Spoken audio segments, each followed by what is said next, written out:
Good evening. A warm welcome to each and every one of you.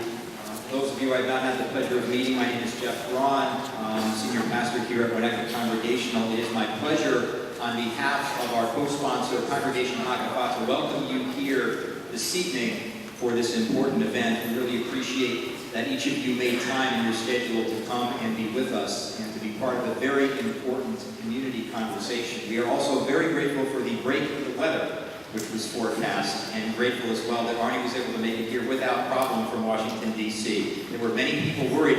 He's on a plane, he's arriving at 5 at O'Hare, he's here, and we're grateful for that. Welcome, Arne. Welcome, gentlemen from CRED and the Joneses as well.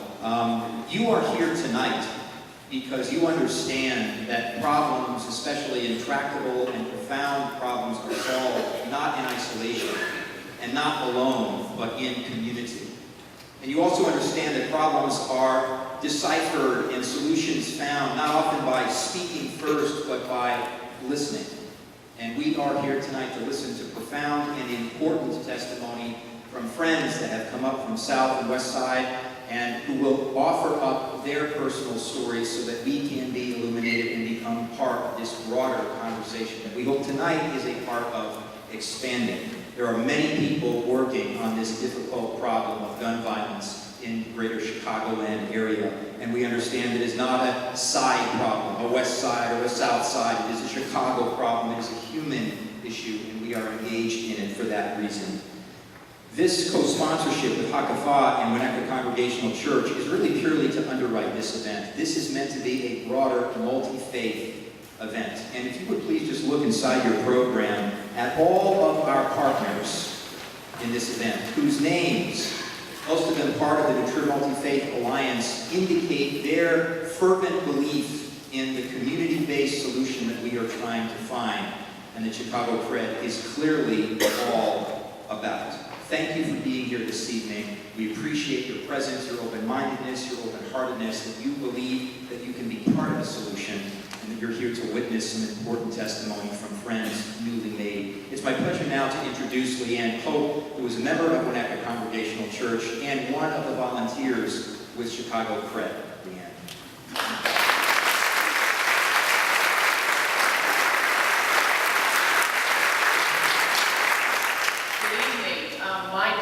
Very easy this evening.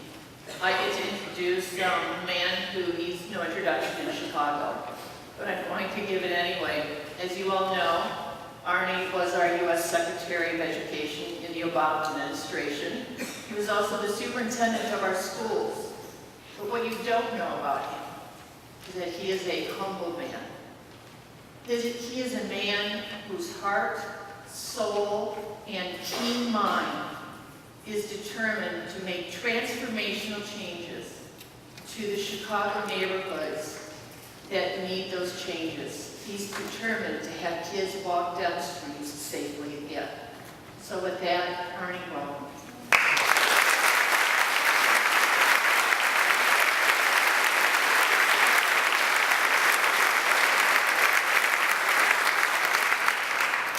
Thank you so much. It's pretty extraordinary to see so many people out on Wednesday night. I appreciate you get over your time to come listen. I'm going to keep my part short, and you'll know why. Because the real stories here are going to come next. A couple things. Leanne, just thanks for putting this together. And I met Leanne one night at a speech for like this. We meet people all the time. She was interested. I said, well, here's where I'm going to be tomorrow. She showed up there the next morning. She's been part of the family ever since. And lots of people say they'll do stuff. Not too many follow through. So Leanne, thank you so much for that. We attached Church of Mr. and Mrs. Jones' program. You guys please stand up. Please give these amazing couples.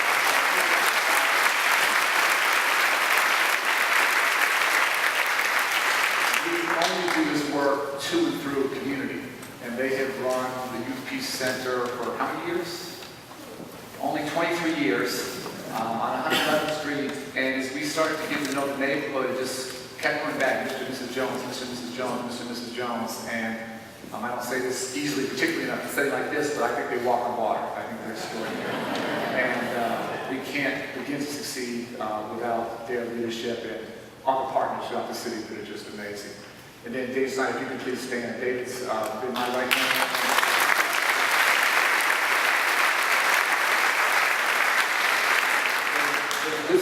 community. They ran CRED Chicago business for how many years? He was there for only 33 years and took a pretty big leap of faith to come partner with me in a little scrappy startup organization trying to do something very, very different. And we're so lucky to have you as part of our team. Thank your family for coming out as well. So let me just take a minute to sort of walk through why I'm obsessed with this work and what we're learning and what we're trying to do. I grew up in the south side of Chicago, lived in Hyde Park, middle class integrated neighborhood. My dad taught at the university. I live now 2 blocks from where I grew up, and went to lab schools there. It was an amazing school. In 1961, my mother started an after-school program on the other side of 47th Street. And in those days, 47th Street was the area between middle class, integrated Hyde Park, and all black, all poor in North County, Oakland. It was literally less than 2 miles from our house. There were many days we would walk to the program. It was like a world away. And she started in 61, I was born in 64, my sister in 67, my brother in 70. And we were all raised as a part of our after-school program. We started going there literally from the time we were born. I was going to after-school way before I went to real school. And her whole philosophy was 10-year-olds taught 5-year-olds, 15-year-olds taught 10-year-olds, so we all grew up teaching and being taught. And 2 things hit me. One was just seeing the extraordinary capacity for success, the genius, the work ethic of the young people in her program. And many went on to do extraordinary things. Coming from very, very tough backgrounds. I could give you a million stories there. Just one, the young man who taught my group growing up was a guy named Kerry Holly. Went to work for IBM, has all kinds of patents, has traveled the world. I recently wrote a book, went back and interviewed him just to see if there's some stuff I missed. I'd never heard his birth story. He told me his birth story. He was born, his mother wrapped him in newspaper and threw him in the garbage. And his grandmother pulled him out of the garbage, raised him. I've known Kerry all my life. I've never heard that story before. I knew his mother was a drug addict. I knew he'd never met his father. I did not know his birth story. And he's done just amazing, amazing things. I love to play basketball. I grew up playing basketball with the guys in the program. I started to be 13, 14 years old. I started to leave her center and go out into neighborhoods in the south and west sides to play. And about that time, I started to lose friends due to gun violence. And when you're a kid or you're a teen, and some of these guys were guys who protected me, helped to give me safe passage in other neighborhoods, I think it shapes you and scars you in some pretty tough ways. Fast forward to when I led Chicago Public Schools. I did that for 7.5 years. Lots of challenges, lots of things I was proud of. Academic achievement going up, labor management, budget operations. There are a million issues you worked on. And I don't want to say they were easy, but they were all much, much easier than the issue of gun violence. And during my watch, during my 7.5 years, on average, every 2 weeks, one of our kids was killed by a gun. And not in the school, thank God, but it was Starkeisha Reed at 7:30 in the morning in her living room, killed by an AK-47 from 100 yards away. It was Blair Holt going home on a CTA bus, 2:30 in the afternoon. And going to those funerals, going to those classrooms, there's an empty desk, going to those kids' homes. I almost always got to know the families after they had lost their son or daughter. Nothing was harder, nothing compared, and it got harder over time. When my family and I left to go work in D.C. in 2009, for a whole host of reasons, I thought it couldn't get any worse. I thought we were rock bottom. And for some, we could talk about tonight, for a whole host of other reasons, things got a lot worse in Chicago during those 7 years. So we lost, on average, a child every 2 weeks. Last school year in Chicago Public Schools, 40 weeks in the school year, there were 52 kids killed and over 300 shot. So more than a child every week being killed. If you look at Chicago, and I'll sort of give some facts, and I'll give sort of my opinions about it. You sort of step back last year, we had about 660 people killed in Chicago, about 3,500 shot. 15 neighborhoods are producing 75% of the violence. Those being shot, victims and perpetrators, are basically the same profile as young black men, 17 to 24, in the city. Almost no crimes get solved in Chicago. There's something called the clear rate. That's the percent of things that get closed. Last year in Chicago, if you committed homicide, if you murdered somebody, that had a 17% clear rate. So 83% of those who kill literally get away with murder. If you happen to shoot somebody but not kill them, that has like a 3 to 4% clear rate. So 94, 95, 96% of those go unsolved. So we can all say that all lives matter, we can all say that Black lives matter, but is it, the facts tell us otherwise, that we value different lives differently. And if more of those victims look like most of us in this audience and less like our young men here, some things would change pretty dramatically. And they were 12, 13, 14 years old, and all those other sort of mainstream, society's mainstream institutions are absent. Who is present? The streets are always present. The guys in the block are always present. And when people fall through the cracks, that's who scoops them up and raises them in the absence of family and church and community and other things. And so I think we're giving a first chance to many. I think this work is unbelievably humbling, and you really learn not to judge. Many of these young men had to make a choice at a young age to try and figure out how to make some money. They had one choice, and they took it. Whether they necessarily wanted to do that, they didn't have another choice. We're just giving them a second choice now. And for every cohort we're doing, we have huge waiting lists. We've got about 7 cohorts across the city. One of our cohorts has a waiting list of 186 guys trying to get off the streets. This is all word of mouth, it's all grassroots. No one's mandated to come to us. No probation officer says you have to come work with us. These are guys desperately looking for a first chance to do something more positive and more productive. We have amazing days, we have heartbreaking days, we have everything in between. Finally, I'll say this with the conversation, and you'll see this tonight. I want you to understand our guys' intellect. I want you to understand their humanity. I want you to understand their leadership skills. Most importantly, I want you to understand that they are not the problem, they're actually the solution. And as we lead Chicago to a better place, it's our job, and Jones's and Mr. Hicks and others, to help empower and help support our young men and walk with them. But ultimately, for all of our challenges, I'm actually wildly optimistic. And if we can stay with the course of this work for the next 3, 4, 5 years, we can keep scaling faster and doing street outreach. We'll talk about that. I think we get to a very different place in the not too distant future.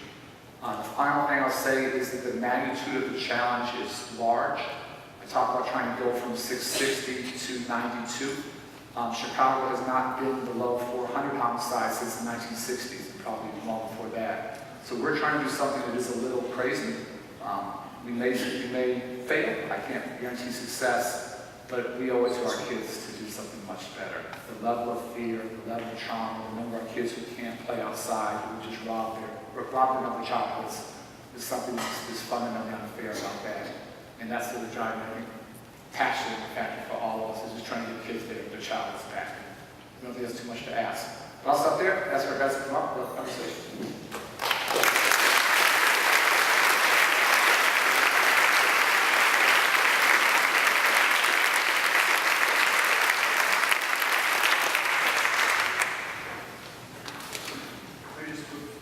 Please introduce yourselves, say how you are, and we'll jump into it. Go ahead, Willie.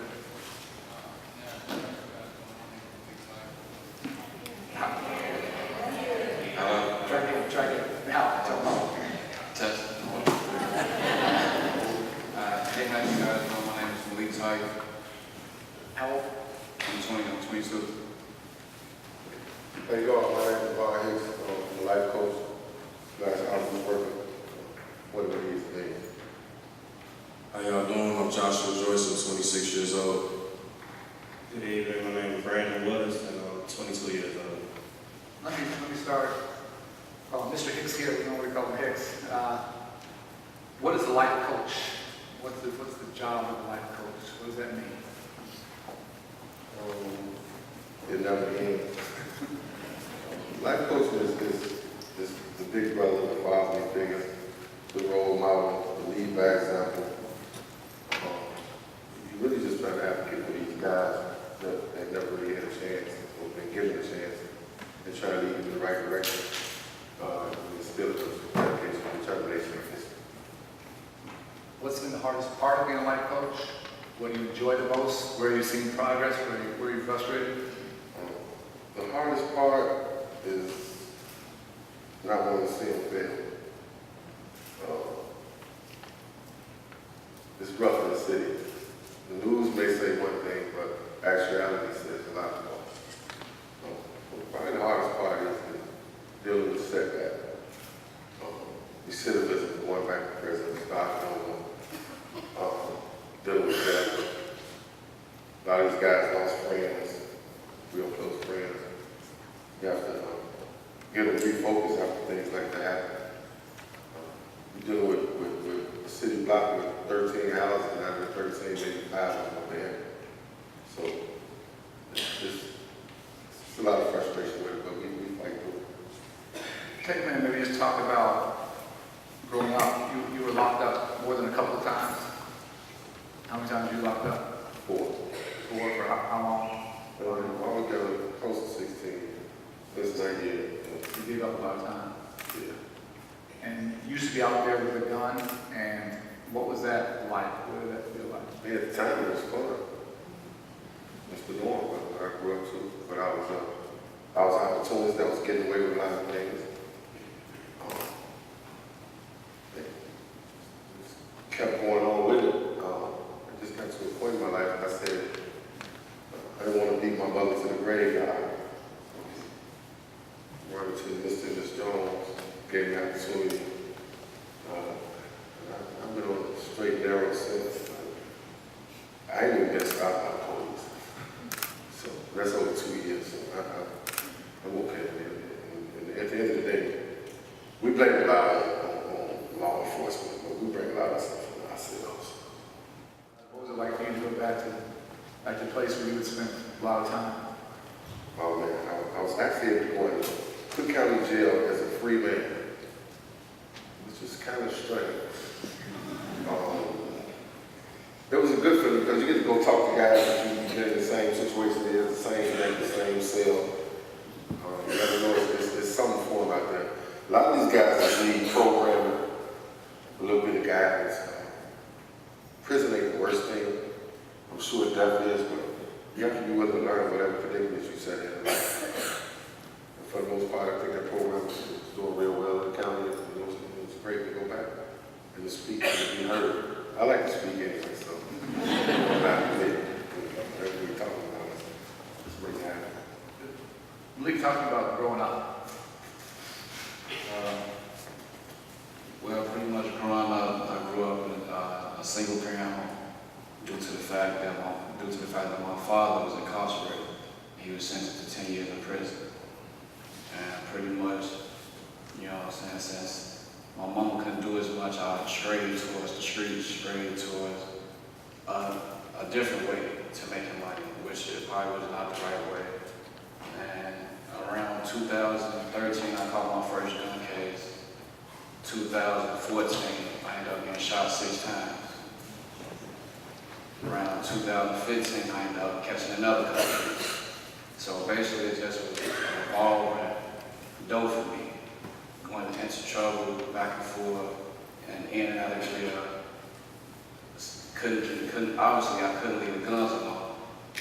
So it was pretty trouble until I decided to turn my life around and got into the program. Most people here haven't been shot. You've been shot 6 times. Almost bled out. What's it like to be shot? You really can't explain it. It's something that's, you know, unexplainable. You know, it's just the aftermath of what you go through is way worse than what is going through what you go through in the first place when you get shot. So it's like, it's traumatizing. It still affects me to this day. So. I was going to grow up. My situation was a little different. I stayed with my mother for a while till I was about 13, and I moved in with my father. I think my upbringing changed a little bit when I moved in with my father. Was getting into a lot of trouble, you know, school-wise and in the streets, found my way into the streets, started hanging out with my older brother and whatnot. And, you know, for me, you know, I was hustling and I was robbing. that was my thing. So,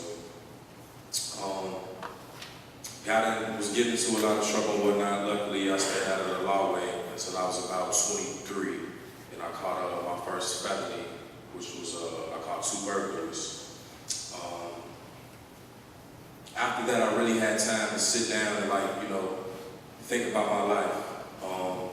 I came in contact with Mr. and Mrs. Jones. I had known Mr. Jones for quite a while, and he was just telling me, when you come out from under your situation, I'm gonna put you in this program. We're gonna get your life together.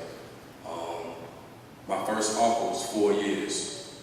I kind of laughed at my public defender, but I wound up serving the rest of my time on house arrest, which was about 7 months. I came off house arrest, and I got into the YPC program, or the Chicago CRED program, and it's done wonders for me.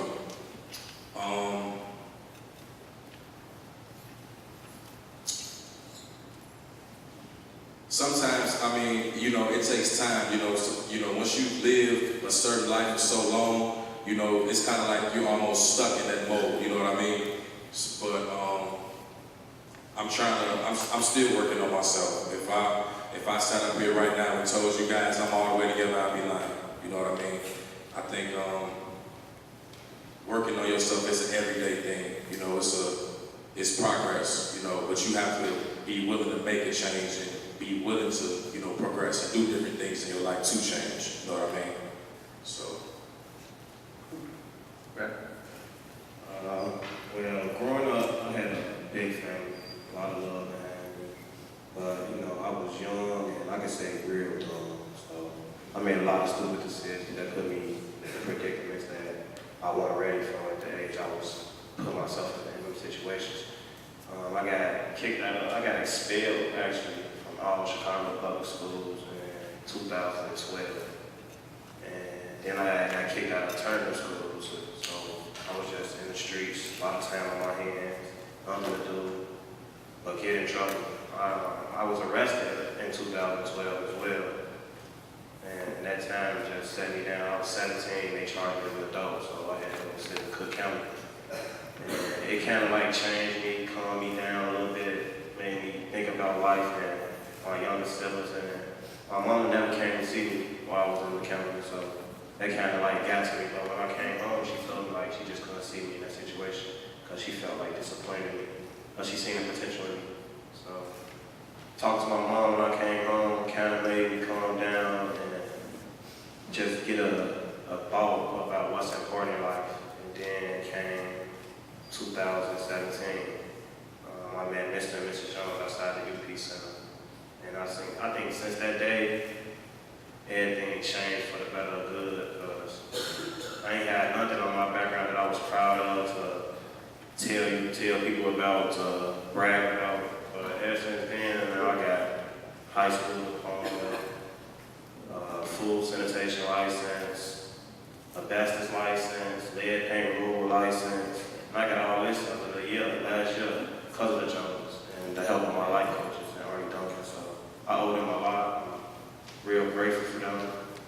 I'm thankful for the position they put me in so I can provide for my daughter and my family. And ever since then, it's just been good. I just can't complain about it right now. So. I want to take a minute to talk about trauma, and we'll go to some lighter subjects. But Brandon, how many of your guys have been killed? Ballpark. No, I count on both hands how many funerals I had to attend to over the past decade. And the one that hit me hardest was I had the burial of my big brother last August. He died last August. To see him the night before, and then he leave, and then get the call that he gone. And then to hear my sisters crying, hear my mama crying, hear the pain in their voice, just changed everything. That's my big brother, I'm the oldest brother now since he gone. But that's that sense of protection and that person I had to talk to for advice was just gone. I just couldn't do nothing about it. Josh, how many guys you lost? Man, 5, 10, 15, 20? maybe almost 15. It's been a lot. I can't even give you a direct number off back. My first time coming into contact with losing a close friend, I got a tatted on my arm. Troy Hudson. We was 16 years old, and somebody came in the house, you know, shot him 5 times, and that had a big effect on me. You know what I mean? I was only 16, and I'm like, this is what we got ourselves into. You know what I mean? So it's like you would never. Over time, you can try to heal. You know what I'm saying? Try to heal your wounds, but it's like you would never be all the way okay, because you know it's the gun violence. You know, it's almost uncontrollable. You know what I mean? Malik, want to hear it? All together, I think I probably lost like 5 good friends to gun violence. And the one that I feel like that actually affected me the most is the one that happened last year in 2017. And that's when one of my close friends, Christopher Kelly, he was shot. He was shot on Memorial Day. And I just feel like, you know what I'm saying? What does it make you feel? It hurt, you feel me? Especially when you go from seeing somebody every day, growing up with somebody, y'all have got so many memories, so much history together, and now you ain't hit no more. It hurt you feel a lot of different feelings. Feeling of retaliation, a feeling of probably, you know what I'm saying, guilt because you wouldn't have. So it just be a numerous of things going through your mind at one time. So. And then you're a little older, there's more, and it had to stop for you. Like one reason. I actually probably been like about 9 funerals in the last 4 months just to support people from the community as outreach work. It don't stop. We seal funerals, gave down blocks, and there's countless. The issue be the everlasting trauma from the shooting. Most blocks you turn down, you can remember a county like this with teddy bear, balloons on the pole. There's still red tape on the gate. It's really unexplanatory, but the pain is unfathomable. Like you just sit there and think, like, when does it stop? And like I say, countless. We even lost a couple of older men. We actually lost an outreach worker from Cure Violence due to a bizarre situation. Here he is. He's trying to save lives, and his was taken due to misunderstanding. This made like money. So don't stop. The best thing we have to offer besides prayer is being a conscious individual, being smart about your moves, and move correctly. As far as the program, we had a life coach, we had Dr. T, the therapist. we had like all type of different workshops, like just like Be Will, you know. Brandon said earlier, we got our certificates for food sanitation, security license. He got his domestic license. Like they gave us a lot of different trades and stuff that we could have used and going forward. And so we were employed. What was the most, all the different things, all the different pieces of the program, what was the most helpful? The life coach. Life coach. I feel like it was the life coaching because it's just that sense of that voice pushing you. And it's like the big brother I never had, the big brother that's on you, forcing you to do right. Go in the house at a certain time, come in, you know what I'm saying, and just being on time to work, just pushing you to go forward. That want to see you, and it was just a positivity. Because there'd be so much negativity that we have coming from so many different angles. But as people not trying to let us in or give us the opportunity to even prove ourselves to show us that we were to be that in. How does it make you feel to hear that we're doing 50 different things, the most important thing is what you're doing? I mean, I know they care. You know, I've been with rough at times. When you hear the word coach, it's a part of anything. Most coaches are rough. You got to have a tough love, but you still have to have love. And then he's been through so much. A little sympathy there for him at the same time. This part is my most challenging. I am a person.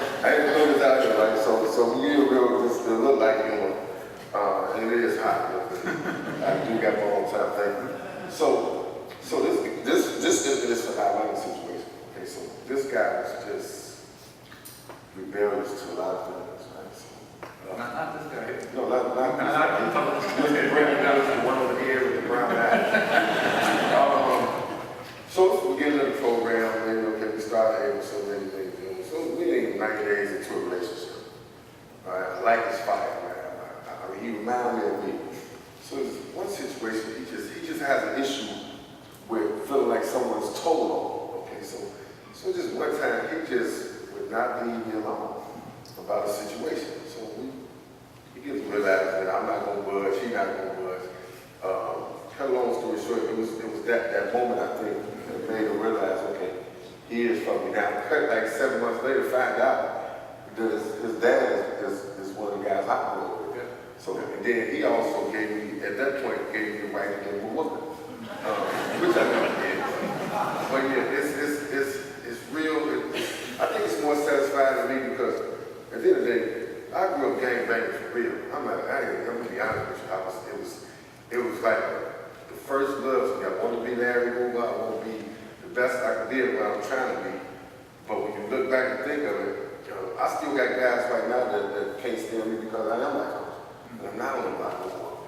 And that's why I try to instill them. It's hard to leave the block because of that peer pressure. You don't want to look like a cowboy, like you just left us in the barrier. But when you start getting legit check, getting your credit build up, and you're able to buy a few little things for your loved ones, and then the block ain't gonna matter. And that's what they're going through. These guys work right now.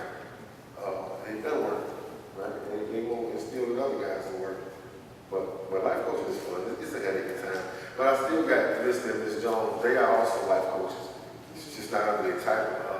And then Mr. Deanne comes through now to help them meditate throughout the week. So I get a lot of help. So it's fun. And we also got another life coach, Mr. David Robinson. Shout out his name today. Great guy. He's been working with me for the last 18 months. Some of you guys, life coaches, just don't know it yet. It's out there. You got to be able to speak to these people and be able to reach out to them. It's fun to be here. I love it. Brandon, what worked in the program, what didn't, so walk through? Well, to me, the program was a big success because of the things I was able to put on my resume now. And I say like the biggest thing I took from the program was just all the love and support that was around, from Mrs. and Mrs. Jones to the life coaches to the coworkers. Like we built a real brotherhood that we could depend on. Like we could depend on one another. We could call one another if we in the gym. Or in a situation that we need help, we could call one of our brothers. So I took that and took in stride with it. I still communicate with a lot of the guys that was in the program. Still communicate with my life coaches. Still communicate with Mr. and Mrs. Jones. Just got the resources and the love was everything was needed.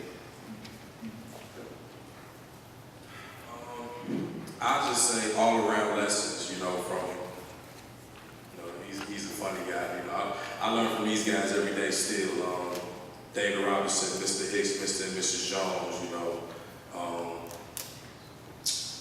I took a lot of things from the program. The biggest for me was probably achieving my high school diploma at 25 years old.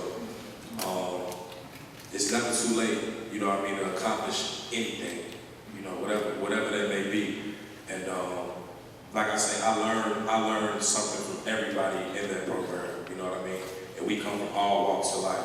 So I definitely just say, just being around them every day, just learning different things, all around lessons. What did it mean to you to get the high school diploma? What did it make you feel like? It was just an overwhelming feeling. Considering, I had took the GED when I was 16. I attended, I don't know if you guys have ever heard of Lincoln's Challenge Academy. Ran to it, maybe not. But I attended there when I was about 16, and I took the GED test twice, and I failed. Only because I couldn't pass the math portion of the test. And, I gave up, I quit. My father was on me, and I didn't want to hear it. I got in tune with Chicago CRED, these guys and whatnot, and they made me feel like I could do it. Shouts out to Miss Hinton, too. She really helped me accomplish that, and she helped me do something I thought I could do. And here I am. You guys, what if at not 17 or 24, 26, what if you would have had a life coach at 13, 14, 15? What if you would have had a chance to make some money at 13, 14, 15? How would your life have been different? I'd have been cold, Arne. Man, if I'd have had a life coach and just being a part, if I was able to be a part of a program like this when I was younger, I'd be way better, honestly. Maybe I wouldn't have had to make certain decisions that I made, do certain things that I had to do, be in the streets and whatnot. I think I would have turned out way better, I think we need more programs like this for our youth. I think the earlier we start, the better the program will be, if you understand what I'm saying. I agree with Josh. Like, if we had this type of help in our corner when we was younger, who knows what we could have been or what we could be at right now. Because, when you're 13, 14, that's when you get that first little whiff of freedom, and then you don't want to listen to nothing nobody got to tell you, and you just think you know it all, but in reality, you really don't know nothing. That's at that peak. And if you had that person in your corner that a guide you, somebody that you would listen to, a lot of things could have been a lot different for the good. Yeah, basically what they said.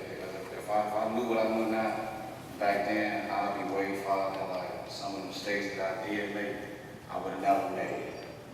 Some of the people that I involved myself around, I would have never involved myself around. So I just feel like if I had the opportunity and the door that was open, now, then, who, like you said, who knows where we'll be at. Chase, talk a little bit about not just life coaching, which you've done a lot of, but then now moving to street outreach and trying to reach more guys and trying to scale faster. So let folks know what does street outreach mean? What does that look like? What are you doing? Okay, so street outreach is pretty much a group of individuals, group of men, and women, canvassing through the neighborhood. We try to grab at least recruit the shooters, the guys that's actually doing the shooting, and the killers, try to bring them in the program, because at the end of the day, you have to be able to pitch the program. So if I'm coming down to the block, in order for you to understand what the program is about, I have to be able to give you the pitch. Give you the pitch, tell you what it's all about. It's up to you to make a decision. However, a lot of guys get afraid when they think of program, they think of paper and pen, and they're going back to school, they don't want to do that. But actually, we have group activities that's actually fun. It's a lot more in it than just you hear about Chicago, CRED, and the name, they create real economic destiny. Once you start recruiting these guys on the streets, a lot of violence has slowed down within our community. It has. Outside the community, not as much, but the target areas that Chicago CRED is responsible for, and outreach, the gun violence has been down, and so is the shooters. And again, you got to think these guys is out here, and I work both. I do outreach at night. So we are walking these blocks, these dark blocks that you hear about on the news, where the gunshots at, and all these abandoned houses at. We have no bulletproof vests. We have none of that, right? We put everything on the line to go out there and try and recruit the problem. However, the solution to the problem ain't just arresting them. If you lock someone up, it's nothing. What kind of jail they teach you too much of nothing. You have to be able to be taught. A lot of things, I like to say, go on from unplanned parenting. I don't know when the last time some of these guys have told their mother they love them. I don't know when the last time some of you probably have. But the guys we deal with, what we try to do is instill in a little love, right? So in order for me to get you off this block, you've been on this block 10 years and you're 20 years old. What can I do to get you off this block? I have to be enticing. So that's what we try to do, give them a little picture. Then Mr. Jones is real good at Mr. Jones is actually great. So he just has a way of the neck of pulling you in. Once you get reeled in, when we pull you into the boat, you're not going to become actual food. Right? You're going to eat. So that's all it's about. It's a bigger picture. I wish we had like a little. What's going to do? We start doing documentaries once out night. We want to just give you a little bit of ideas. Like walking through these neighborhoods, dog. Except when you turn in certain corners, like 15 or 20 guys out there. And you know you're walking past 2 to 3 guns. It's exciting. As Jones always say, worry about your safety. I worry about my safety sometimes, second, but I'm no fool. My grandmama daughter ain't raised no son. I know when it's time to fight or flight, And I'm pretty good at running my age, so. I'm gonna give out everybody, but yeah, the recruitment is definitely necessary. I think it was a real important piece that Chicago CRED had, the outreach team. I work for other organizations, but I haven't worked for any other organization that doesn't just talk. Right? If you know what I mean, it's talk. We're gonna show you the action. We're gonna show it to you. That's what it is. So to close, and we'll let the questions go. Lee, talk for a second, one, about what you're doing now, and we were. Two, where you want to be 5 years from now. And then last thing is you got, I don't know, 500, 700 people here. Okay, now what do you want them to go home tonight thinking about? Well, what I'm doing right now, I'm working at the Greater Chicago Food Depository, and I'm working as transportation. And currently, I'm waiting to get my CDL. They're going to train me through the company. So, 5 years from now, I plan on going from driving trucks to owning my own trucks. And basically, what I want y'all to take from this is, we need an opportunity. Open the door for us and let us in. Don't be scared, don't be afraid. Just give us an opportunity to hear us out directly. You know what I'm saying? Because a lot of us have been through a lot of stuff. A lot of us have been had trouble in the past. And we looking for a way out. And that's what I feel like the Chicago CRED program gave us, a way out. Gave us an opportunity. It gave us a way to turn all this negative energy into positive energy. So that's pretty much all. Where do you want to be 5 years from now? Where do you want these guys to go home and think about? 5 years from now, I would like to be a successful studio engineer. I kind of want to open up a couple of studios, so I'm thinking about going back to school for that. What I want you guys to take home tonight. Positivity is key. Positivity and communication is key.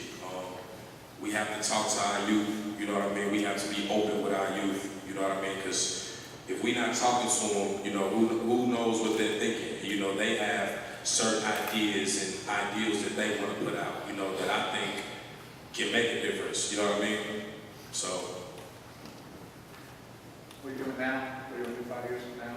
Well, now I'm a supervisor at a deconstruction company, and 5 years from now. Explain the work. Explain what you're doing. Well, we go into old houses in the West Portland area right now, and just like demolition from ceiling to the floor, we remove all the ceilings, all the walls, the wood out the walls, sometimes the floors, and clean the whole house up and put it back on the market so it can be rehabbed. And in 5 years, I'm going to work to probably own my own deconstruction company one day. And what I want y'all to take from this is that I just want y'all to understand that pain and trauma, all that's real, and it's something that affects us every day in our life. And just want y'all to know that that don't stop us. We got to grind, we trying to make it. That's what we plan to do. We fight us, and we don't continue to fight. Final word. You grow up 5 years from now, what do you want to do? What do you want these guys to take home? First of all, 5 years from now, I pray that I'm still here. That's first and foremost. What I want y'all to take home, I want you to go home and look in your mirror, right? Before you lay down tonight. And just ask yourself, say, wow, these guys came from the south side of Chicago. Out here taught us about their trials and tribulations. And then ask yourself when you lay down, how can I help? How can I help? How can I help? That's all. How can I help? We appreciate y'all having us. We appreciate it. Let's open up and get one.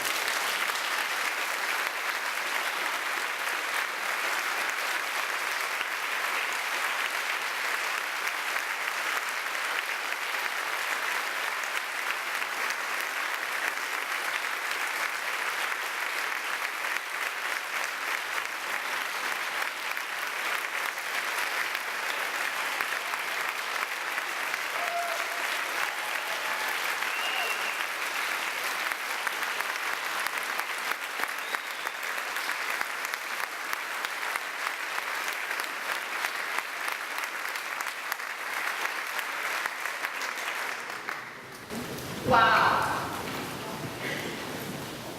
Because we have such a fabulous turnout tonight, here's how we're going to do the Q&A. We have Brad McLean is going to stand by that mic. I'm going to stand over here, and I invite anyone, all of you, who want to ask questions. Just, please form a line down the aisle, and we'll switch back and forth, Brad, okay? And we just ask that you keep your questions short, so that we can have as many people as we can have the opportunity to ask their questions. So, I'm going to invite you to stand up and to go on either side of the church.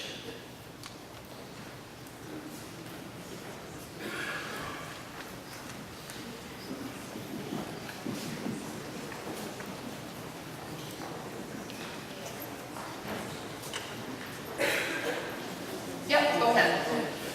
Gentlemen, thank you so much.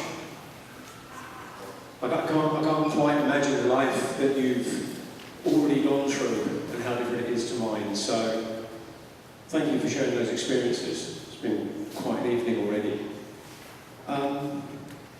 My question is a little to the organisers of the programme in a way. It seemed to me from your personal stories, there was a moment of self-reflection of I decided to put this behind me. That seems like a really high first step for someone in the life situation that you described to take. Is there any way of making that easier, or does that how it work? Actually, you yourself have to do it. You can't convince someone who's not ready to make the step. Because it seems very hard to me. Thank you.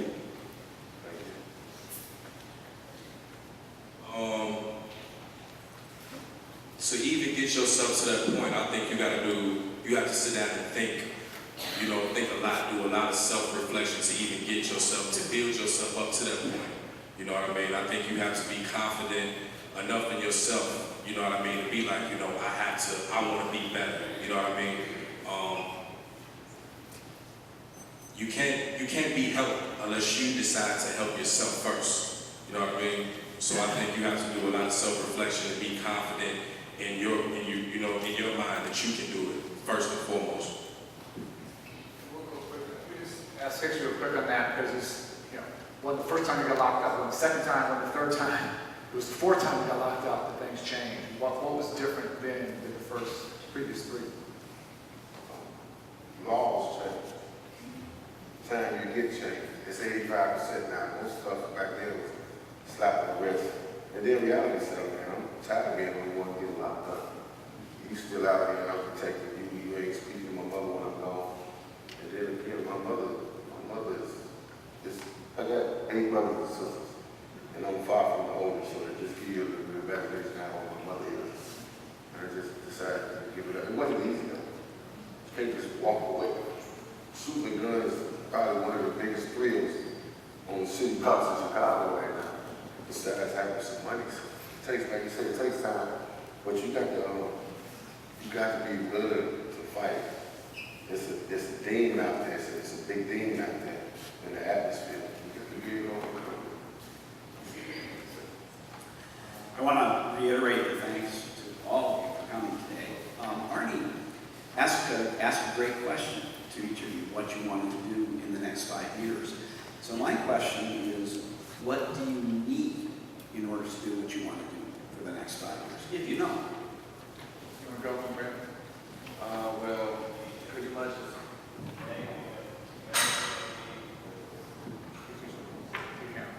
The main thing that we need is to stay focused. That's just the big part, the big thing. There's things, like they said, that's tempting us to go back and do some things that we don't supposed to be doing or that we feel like to justify ourselves or justify the situation that we're in. So I feel like if we stay focused, then that'll help us a lot. And the second thing we need is a lot of more resources and opportunities in our neighborhoods, and especially for our youth. Mostly what we need just to stay focused. Because it's hard, it's easy to fall off your sweat, but it's hard to stay focused. It's just like last week, one of my close friends was shot. And that could have been an excuse for me to throw away everything that I worked towards, but I just had to look in the mirror and just ask myself, I came way too far to throw away everything. So, Let's take 1 minute on that, because too large percentage of the violence in Chicago is retaliation. Everyone get their lick back, and it's sort of never ending. And the only way we stop this is we stop retaliating for every shooter. Otherwise, it's impossible to stop. So what made you decide, and so much of your training growing up is you got to retaliate, you got to back your guys. What made you decide not to retaliate? it was just like, I came too far. 2017, 2016, 2015, all the way down to 2012, I came way too far in 2018 to fall short now. To throw away everything, I got 3 kids. I got a family. I done got my own house through the program. So I got rent and everything. So something happened to me. My girl is left with the kids and the rent by herself. So it was just like I had to be more selfless than selfish. Hi, good evening, and thanks for coming again.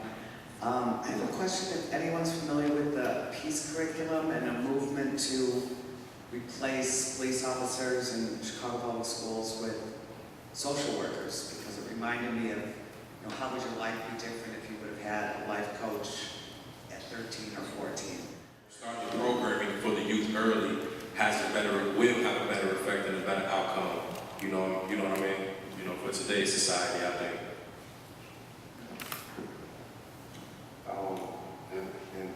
Investment is always needed, but investment from your heart is what's important. Do a little research. Invest in what works. Sure, you do that anyway. Whether it's for your automobile, for your home, for your lawn care. Invest in what works. And right now, Chicago CRED has worked definitely for the past few years. I don't even think we've lost maybe but 1 individual, 2 individuals to gun violence, and that's out of hundreds. We're not here for education. We're just here to just let you know what we go through is a lot different from what's going on out here. And just understand that our message is your message. You just get to understand it firsthand now. You don't need Channel 9. You need Channel 7. We're right here to tell it to you. Investment is always necessary. We've got a lot of abandoned buildings, a lot of abandoned YMCAs that going back open. So we use for resources. Use Google. Use Google. Get an email from Mr. and Ms. Jones. And a lot of things can be sent to you to show you what's really going on in the south side of Chicago, especially in the road. You took the words right out of my mouth. I was going to ask how specifically we can help. We have a room of people who are in awe of you and the success that you have achieved so far. And so the more specifics that you can give us, I mean, obviously funding, but more hands-on specifics I think would be very helpful. And I'm also interested in the magnitude of the program. How many people are in the program, and is it also open to women? Yeah, so a couple quick thoughts, people in questions. One is, again, Leanne just is a sort of example of, we talked one night, she was there the next day. That's hard to do. Not everybody can do that. Not everyone, it's probably a little scary the first day, maybe it wasn't, but her presence, again, it's not her words, her presence, lets people know sort of where her heart is. Just to add, one thing that we didn't talk about is at the end of the day, these are young men who need jobs, they need to work. You may have noticed every single one has a criminal background. I think every single one has a felony, and maybe a violent felony background. That could be a little bit scary in their places of employment. That's a little different. But if we refuse to hire people with criminal backgrounds, with felony backgrounds, they're going to go make some money. They're just going to make it in the illegal economy to lead to more shooting. And again, this isn't about pity, this isn't about charity. If you want young men who are extraordinarily resilient, who are hardworking, who are amazing leaders, who have great responsibility, who want to change, these are some assets for your place of work. Brandon said it quietly, he's not working deconstruction, he's a supervisor doing deconstruction. He's providing leadership. And so at the end of the day, we need employment opportunities at the back end. It will help in that transition, we'll help in that year to 18 months transition. But at the end of the day, if there are no jobs there, if you're back to the street, then we're selling false hope. The final thing I'll say, the magnitude of the problem, this is why I'm both so hopeful and frankly so infuriating. Lots and lots of guys are carrying guns in Chicago, but they're carrying it for what I call defensive purposes because they don't feel safe, because the police don't protect them. We don't have that many what we call active shooters. So Eddie Johnson, the police chief, talks about 1,500, call it 2,000, call it 2,500, call it 3,000. That's a small number. Think of Chicago and all of our resources, and all the philanthropy, and all the civic, and all the businesses. We can't provide 3,000 jobs. Shame on us. And so far, we've refused to do that as a city. We refuse to do that. And if we do that, I'm convinced this problem goes down exponentially. These guys did not want to be out there shooting. They didn't have another way. Now, just another way. They're choosing. They're choosing. No one's making them do anything. They're choosing. Hi, first of all, I just wanted to say you guys were all inspirational, and it's amazing how you were able to turn your lives around. And obviously, you had wonderful help from Arne and from the Jones family. So I think as a community, we should be very grateful for you and for the people that are helping you. I'm very involved in an anti-gun violence organization called People for a Safer Society, which works along with Illinois Council against handgun violence, and we're working in Springfield to help get better laws passed so there will be more protection and less gun trafficking coming into the city. In fact, just as a point that you might not know, last week a lawsuit was filed by the Clarence Darrow Society, and it's accusing Governor Rauner and the Illinois State Police of not doing enough to protect the citizens of our city. And I'm hoping that that will make a difference. And also, people can get involved if they want to help you from a different angle, and if they want to help get these anti-gun violence laws passed, they could get involved with these various organizations that work very hard in Springfield to make our community safer. So, and I hope you guys are registered to vote.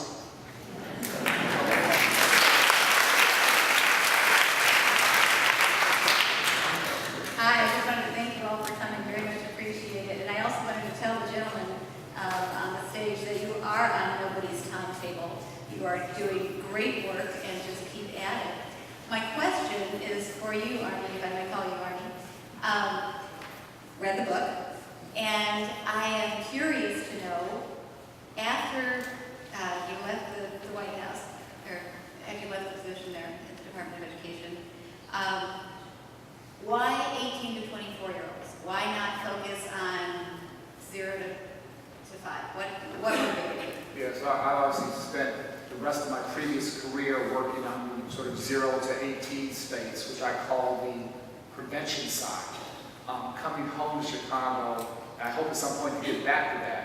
Coming home to Chicago, I just felt there was a crisis, and just looked at the data, and the data was that 75% of shooting and being shot, the profile is the same, were young men 18 to 24. And so shows I'm not very smart. The epiphany I had was that if you want to stop shooting, you have to work with shooters.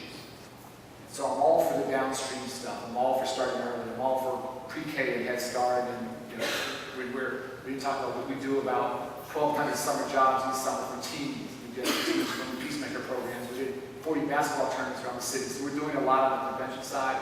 But candidly, I didn't see almost anyone working with the guys who were actually shooting and being shot. So it's trying to step into that gap and then bring other folks into this gap. So it's never going to be either or, it's both and. We need to do a lot more 0 to 18. But I didn't feel comfortable coming back and doing that and not working directly with the guys who were in the battle zones.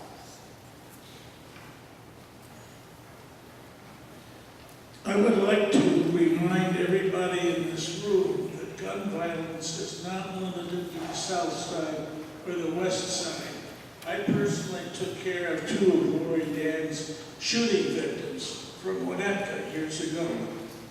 I have 2 questions for the coaches up here. Where do the life coaches meet with their participants? And the second is, do they make it possible when they meet with them that they don't miss a day of work? Actually, we meet them where they're at. That's the model. Whether he's at home, he's on the block, we're doing programming starts at 9. So they come to the office doing program is like from 9 to 1 right now. After programming, they leave the block. It's up to the outreach workers at this point. Life coaches still have a relationship. So I'm gonna get a phone call, we deal with getting to court. We do just about whatever's needed assistantly. But as far as meeting, there's no limit to when you meet them. I can't tell you that I can't come meet you at your grandmother's house, or I can't come meet you on your block because there's a lot going on. This is what I signed up for. If you at risk, my job actually puts me back at risk. So whether you're on your block or you're at the gymnasium, that's why I'm gonna come. That's why I'm gonna come. Absolutely. Hello. Thank you so much for sharing your stories. I really believe in the power of stories, and even though we can't walk into people's shoes, it helps us understand their lived experience so that we maybe can have an action plan. And I'm a teacher, and I work with students who are not engaged in school. I work with homicidal and suicidal adolescents. I still work with students who are from high-crime neighborhoods in Chicago, as well as difficult family lives in the suburbs. My question for you is, a common thread is disengagement from school. So can you identify a couple reasons of what either did not engage you or disengaged you from school? And I think connected to that is the idea of pulling ourselves up by our bootstraps. The students I work with, they don't want to ask for help. They want to do it themselves. They feel really it's important that they prove that they can do it alone. But to learn how to do it differently, you may have to have a coach. So I was wondering if you could just please speak to that. Great That would be great. Brandon, why didn't you go to school? Why didn't school work with you? Just the lack of support and lack of care from the faculty and staff that was inside the school. And then the things that was going on outside the school that was leading back to school. Like shoes that happen on the block that lead back up to school. Now you not scared to come to school, but you worried a little bit, like that's your only time where a person could catch you not on your game and stuff like that. It's just like a safety issue. Stuff like that. Josh, what would make school better for you? What would make it better? Yeah, what would help you get through? What would it help me got through? What would it help me got through? That's a good question. I think the faculty being more engaged in the teaching itself and the actual curriculum. What disengaged me and what disengages a lot of the youth of today is, well, school is boring, I have to do work, or the excitement of what's going on outside of school. Lou a person into that, like, I'm sitting in the classroom, I'm not making any money. Hi, first I wanted to commend your bravery for being here tonight with this room of people, but more importantly for being brave enough to make the change in your life. I too was a teacher, and I taught in North Lawndale. And I know, have an idea of what you faced on the streets, and you guys made the decision to start your life for yourself, and that there were risks involved in making that change. So I commend you on the bravery. When I taught in North Lawndale, I was lucky enough to work at what was essentially a charter school called the Corporate Community School of America. And I suspect you know what it is, Mr. Duncan, but for those who don't, it was a school that was funded by Chicago area businesses, almost like a private school in the heart of North Lawndale.